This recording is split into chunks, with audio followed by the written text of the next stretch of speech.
kita lanjut ke yang lebih senior ini. Mas Hendy, monggo. Kalau saya nakal ngomongnya boleh. Jadi ya tadi yang ngawur-ngawur, itu saya aja Mas. Ya, siap. Ya. Terima kasih, selamat sore. Merdeka.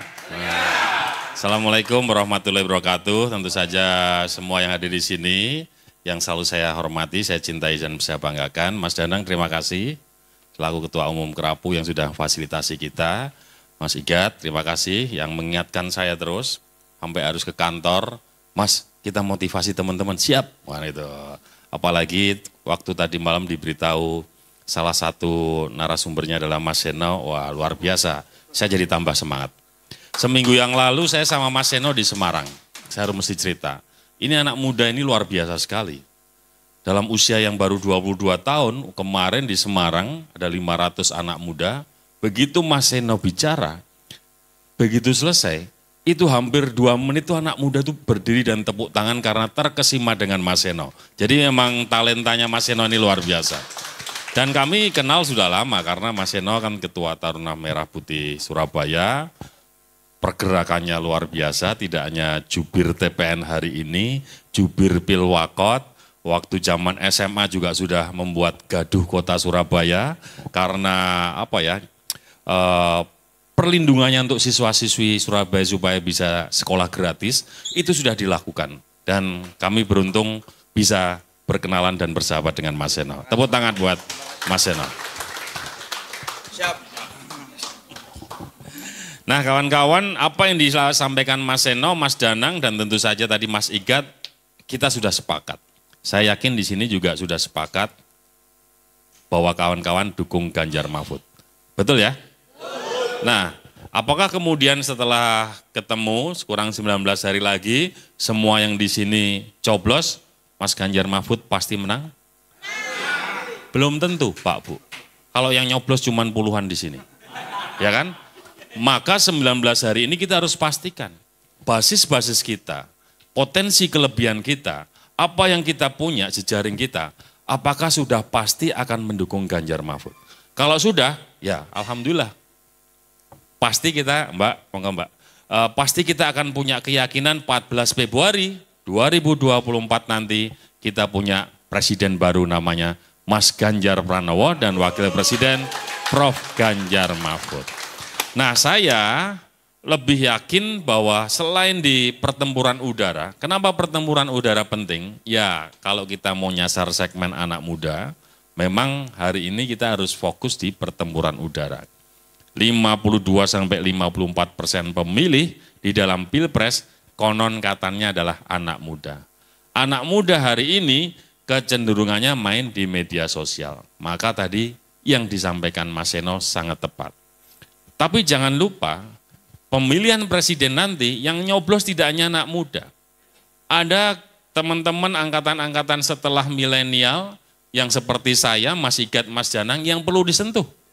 Dan mereka juga melek teknologi, mereka juga senang medsos. Tapi pola komunikasinya pasti sangat beda. Maka disinilah pentingnya kita masih utamakan elektoral yang namanya door to door, canvassing. Ketemu tatap muka, berdiskusi, menyampaikan kenapa kamu nggak milih 03. Oh sudah, terima kasih. Kenapa kamu nggak milih 03? Karena begini, dengan kemampuan kita, kita harus yakinkan. Ini jaringan kita, kamu 03. Kenapa? Mas Danang tadi cerita, begini, begono, dan seterusnya. Mas Seno cerita, dan seterusnya.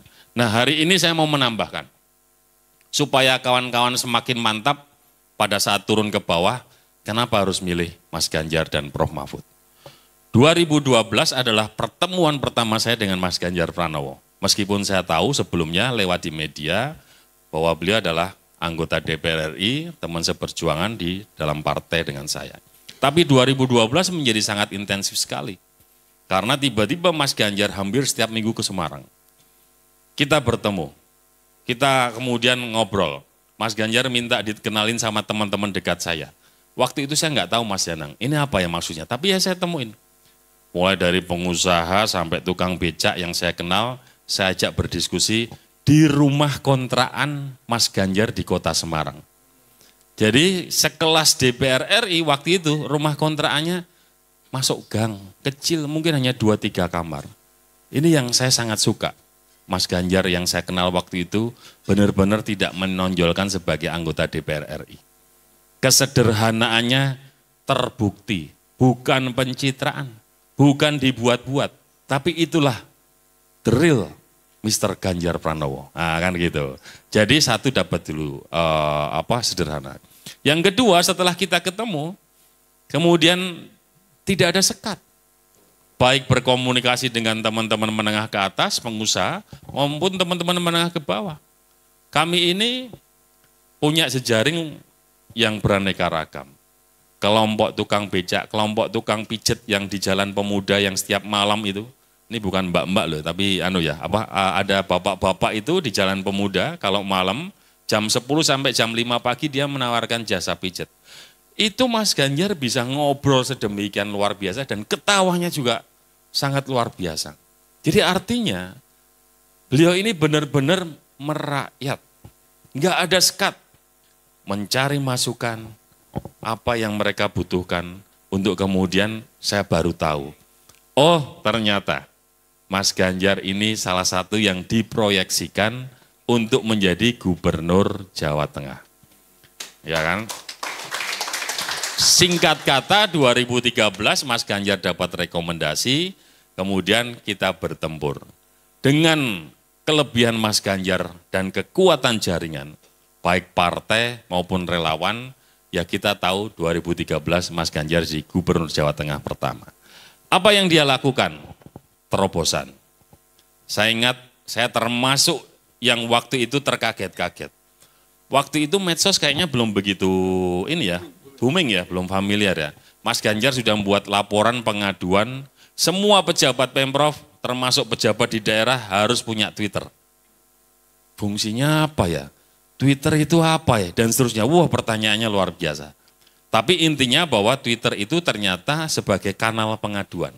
Semua masyarakat boleh nge-tweet ke Mas Gubernur dan juga pimpinan daerah di wilayah Jawa Tengah untuk kemudian harus diselesaikan dalam waktu yang semakin singkat. Di Semarang waktu itu juga begitu.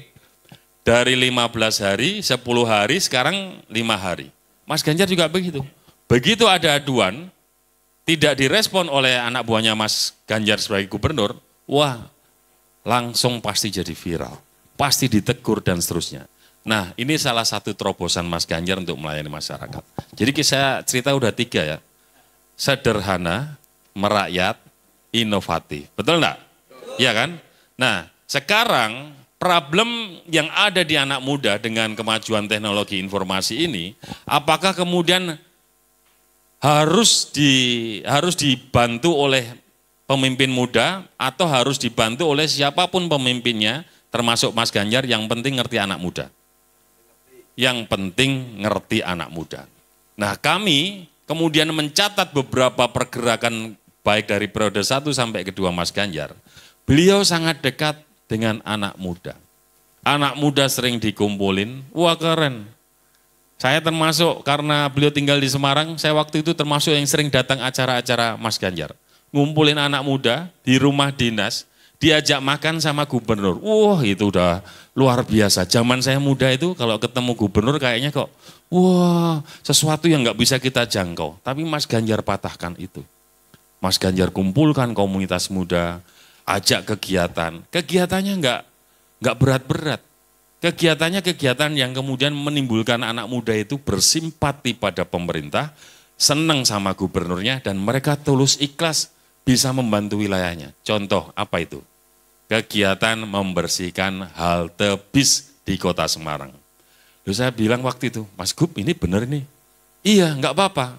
Kalau mereka bisanya itu nggak apa-apa, kita fasilitasi aja. Chatnya, fasilitasi kuasnya, fasilitasi makanannya, mereka yang kerja. Tapi itu akan membuat anak muda itu kemudian merasa diorangkan, merasa diajak berpartisipasi, dan akhirnya kondusivitas tercipta dengan baik di Jawa Tengah, khususnya kota Semarang. Nah kawan-kawan, Bapak Ibu sekalian, dari semua cerita itu kita hari ini kembali ke laptop, ke masalah Pilpres. Kalau konteks anak muda hari ini, kita sering dengar ada namanya, yang strawberry itu, sandwich generation dan ya, kalau sandwich generation itu kan karena anak muda hari ini merasa terhimpit. Yang satu dia harus membantu orang tuanya, satu sendiri dia dituntut kebutuhannya menafkahi dirinya dan keluarganya. Strawberry generation itu karena seperti anak muda sekarang ini kayak sering memar gitu ya, kayak strawberry gembur-gembur karena gampang memar. Bagaimana kemudian itu bisa disikapi? Mas Ganjar, Prof. Mahfud, hari ini paling tidak punya 2 program yang bisa mengatasi itu. 1, pembukaan 17 juta lapangan pekerjaan. Betul ya Mas Nay? Caranya gimana? Dalam debat sering disampaikan bahwa pertama pertumbuhan ekonomi harus ditingkatkan sampai 7%. Yang lainnya ngomong menaikkan pajak, membuat resah pengusaha, membuat resah warga, yang hari ini Mas Ganjar naikkan pertumbuhan ekonomi 7%. Maka akan tercipta hilirisasi industri yang kemudian potensinya 17 juta lapangan pekerjaan akan bisa direkrut. Menjawab kebutuhan anak muda sandwich generation. Yang kedua, yang rentan ini gimana? Mas Ganjar punya program membuka puskesmas di setiap desa ya. Kemudian dilakukan posko konseling untuk anak-anak muda yang gampang memar itu. Jadi yang galau, yang kemudian ya ke arah kesehatan mental itu dibuat konseling seperti itu. Itu bisa menjawab tantangan-tantangan anak muda.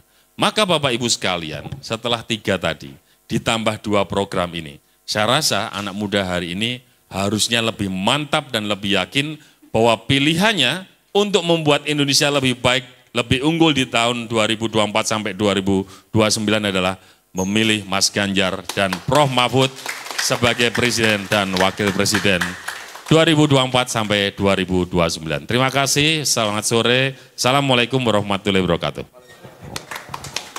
luar biasa, aplaus untuk Mas Hendy.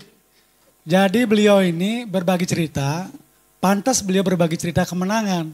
Karena beliau udah terbukti menang wali kota gitu loh. Menang jadi anggota DPR. Sehingga berbicara strategi bagaimana memenangkan pasangan kita Mas Ganjar itu nggak usah diragukan. Karena pengalaman beliau sejak awal bahkan sebelum Mas Ganjar jadi gubernur gitu loh. Nah beliau juga tadi menyampaikan bahwa Mas Ganjar ini punya pribadi yang otentik. Bukan karena mau pilpres membangun pencitraan gitu loh. Inilah saksinya. Mas ini sebagai saksi. Jadi hal seperti itu tidak perlu diragukan dan perlu diteruskan kepada calon-calon pemilih yang masih ragu-ragu untuk menentukan pilihannya kepada Mas Ganjar dan Pak Mahfud.